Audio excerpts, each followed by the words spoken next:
வணக்கம், நமஸ்கார், welcome back to my channel. என் பேர் உமா. இந்த வீடியோவில் இன்றைக்கி நம்ம பார்க்க போகிறது ஸ்போக்கன் ஹிந்தியில் ஒரு விஷயத்தவோ ஒரு நபரவோ ஸ்ட்ரெஸ் பண்ணி சொல்கிறதுக்காக யூஸ் பண்ணுற ரெண்டு வேர்ட்ஸு. ஒன்று ஹீ, இன்னொன்று பி.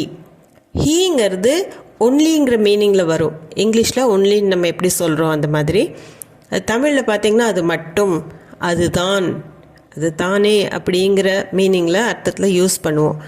அதே சமயம் பி அப்படிங்கிற வேர்டு ஆல்சோ அப்படிங்கிற அர்த்தத்தில் வரும். அது கூட, அதுவும் அப்படிங்கிற மீனிங்கில் நம்ம யூஸ் பண்ணுவோம். இப்போ நான் சிம்பிளாக உங்களுக்கு எக்ஸாம்பிள் மூலமாக சொல்லி கொடுக்க பார்க்குறேன். ஃபர்ஸ்ட், நான் அழைத்தேன் அப்படிங்கிறது மேனே புலாயா. இதில் நம்ம எந்த ஸ்ட்ரெஸ் பண்ணுற வேர்டும் யூஸ் பண்ணல, ஹீ பி எதுவுமே யூஸ் பண்ணல. நான் அழைத்தேன், மேனே புலாயா. மேனேனா நான், புலாயானா அழைத்தேன். இதுவே நான் தான் அழைத்தேன் அப்படின்னு நான் சொல்லணும் அப்படின்னா மேனே ஹீ புலாயா. இந்த ஸ்ட்ரெஸ் பண்ணுறக்கு, மேக்கு ஸ்ட்ரெஸ் பண்ணுறதுக்கு நம்ம ஹீ அப்படின்னு நம்ம யூஸ் பண்ணியிருக்கிறோம். நான் தான், மேனே ஹீ புலாயா, அழைத்தேன். நான் தான் அழைத்தேன், மேனே ஹீ புலாயா. மேனே ஹீனா நான் தான். அடுத்தது, நானே அழைத்து விட்டேன், மேனே ஹீ புலாலியா. இது ஒரு பாஸ்ட் டென்ஸில் இருக்கிற சென்டென்ஸ். மேனே ஹீ அப்படின்னா நானே, புலாலியா அழைத்து விட்டேன். புலானா அழைக்கிறது, புலாலியா அப்படின்னா அழைத்து விட்டேன். நானே அழைச்சிட்டேன், வேறு யார்கிட்டையும் நான் சொல்ல. I my self did it. இந்த இடத்துல மேனே ஹீ அப்படிங்கும்போது ஐ மை செல்ஃப் அப்படிங்கிற அர்த்தத்தில் வரும். நானே அழைத்து விட்டேன், புலாலியா. மேனே ஹீ புலாலியா, நானே அழைத்து விட்டேன். மேனே ஹீ புலாலியா. என்னால் மட்டுமே அழைக்க முடியும், மை ஹீ புலா சக்தா ஹூ. இந்த இடத்துலையும் நம்ம ஹீ யூஸ் பண்ணியிருக்கிறோம் மட்டுமே அப்படிங்கிறதுக்கு. மை ஹீ அப்படின்னா நான் மட்டும், புலானா அப்படின்னா அழைக்கிறது, புலா சக்தா ஹூ அப்படின்னா அழைக்க முடியும். இந்த சக்தா ஹூ அப்படின்னா முடியும்க்கு யூஸ் பண்ணுவோம் நம்ம. மை ஹீ புலா சக்தா ஹூ, என்னால் மட்டுமே அழைக்க முடியும், நான் தான் அழைக்க முடியும், வேறு யாருனாலையும் முடியாது. மை ஹீ புலா சக்தா ஹூ அப்படின்னா என்னால் மட்டுமே அழைக்க முடியும். இப்போது மேங்கிறத பார்த்தோம்.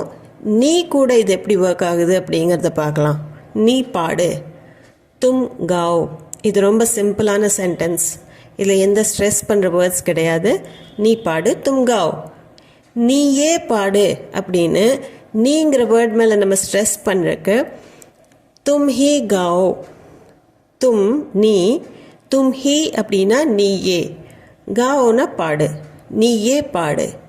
தும் ஹீ காவ், தும் ஹீ காவ். நீதான் பாடினாய், தும்னே ஹீ காயா.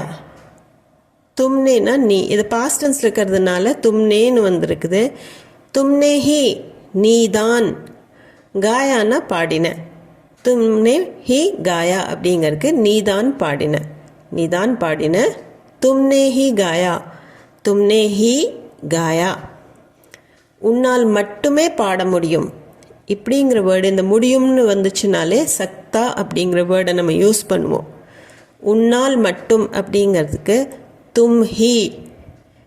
கானாங்கிறது பாடுறது, கா சக்தே ஹோ பாட முடியும். தும் ஹீ நீ மட்டும்தான், கா சக்தே ஹோ பாட முடியும், உன்னால் மட்டுமே பாட முடியும். தும் ஹீ கா சக்தே ஹோ. இந்த இடத்துல தும் மேலே நம்ம ஸ்ட்ரெஸ் போட்டு நீ தான் பாட முடியும், தும் ஹீ கா சக்தே ஹோ. இது வரைக்கும் மே தும் இந்த ரெண்டு கூடையும் நம்ம ஹீ யூஸ் பண்ணி எப்படி சென்டென்சஸ் ஃப்ரேம் பண்ணலாம் அப்படிங்கிறத பார்த்தோம். அதே மாதிரி வோ அதாவது அவன் அவள், ஹம் அது நாங்கள், வே அவர்கள், அல்லது ஒரு நபரோட பேர் சொல்லி அது கூடயும் நம்ம ஹீ யூஸ் பண்ணி இதே மாதிரி சென்டென்சஸ் ஃபார்ம் பண்ணலாம். எந்த விதமான மாற்றம் இருக்காது. அந்த ஹீயோட மீனிங் ஒன்லி, அது மட்டும் அப்படிங்கிறது தான் இருக்கும். அடுத்தது நம்ம பார்க்க போகிறது பி அப்படிங்கிற வேர்டு. இந்த பி அப்படிங்கிறது அது கூட, ஒரு விஷயத்துக்கு கூட சொல்லணும் அப்படின்னா, அல்லது அதுவும், அதையும், அல்லது அதுக்கும் அப்படிங்கிறதுக்கு சேர்ந்து வரும்போது ஆல்சோ அப்படிங்கிற மீனிங்கில் வரும். இது பி அப்படிங்கிற வேர்டு.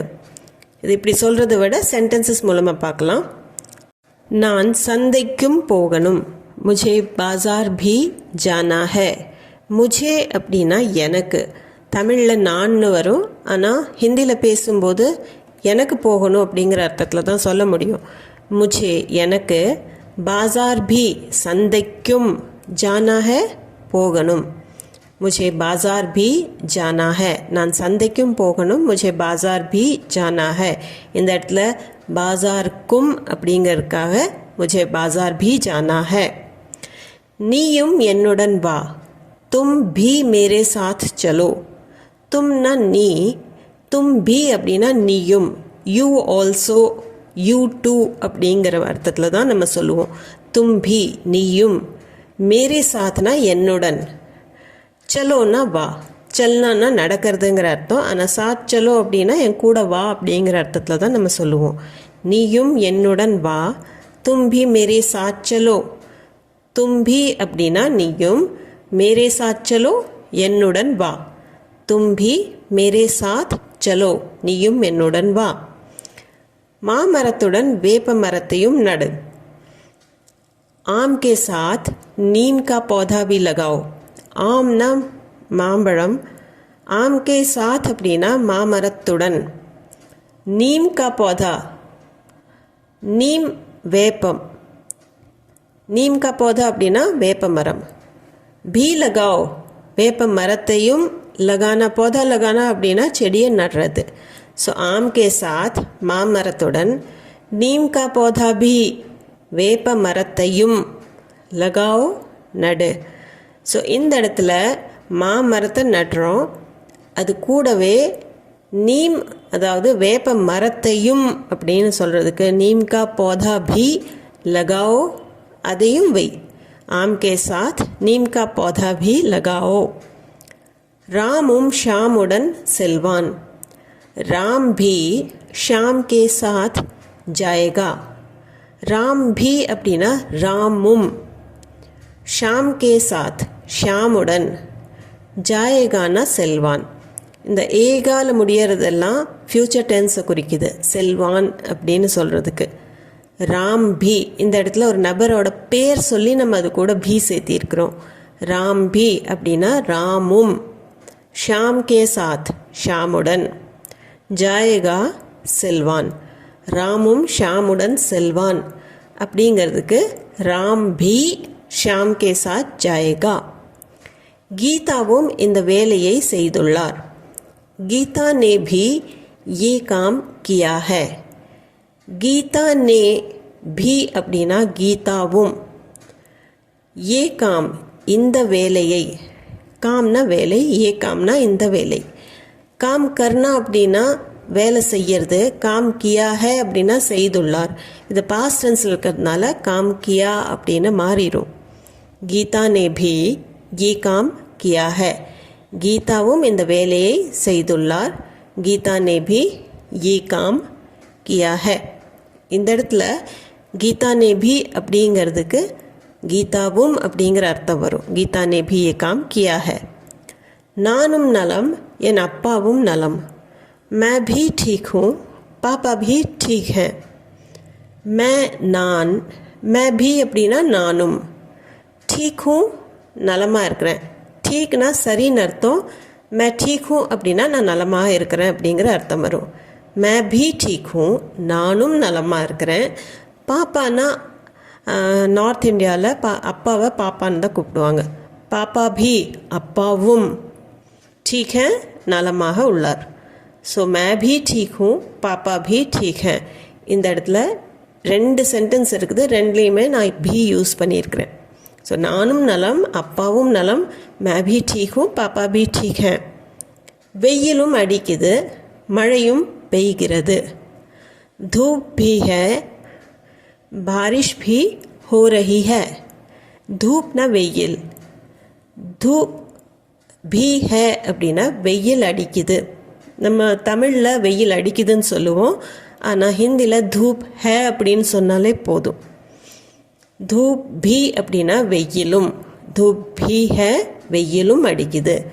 बारिश भी மழையும், பெய்கிறது, हो रही है எப்பவுமே बारिश கூட होनाன்னு தான் வரும். बारिश हो रही है மழையும் பெய்கிறது.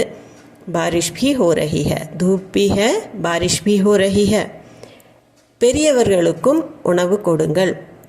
बड़ों को भी खाना दीजिए.